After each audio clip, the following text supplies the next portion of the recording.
BGB সর্বদাই সীমান্ত সুরক্ষার পাশাপাশি প্রাকৃতিক দুর্যোগ এবং জরুরি পরিস্থিতিতে বিভিন্ন জনকল্যাণমূলক কার্যক্রম পরিচালনা করে আসছে।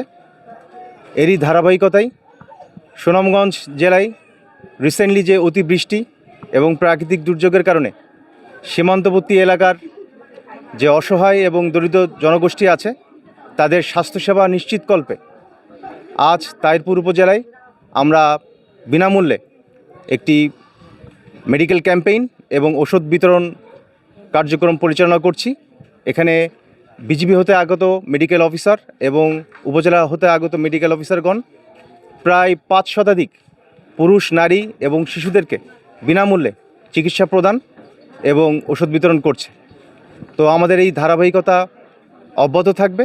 বর্ডার গার্ড বাংলাদেশ সীমান্ত সুরক্ষার পাশাপাশি সর্বদা আর্তমানবতার সেবায় এবং সীমান্তবর্তী এলাকার মানুষদের পাশে ছিল, থাকবে।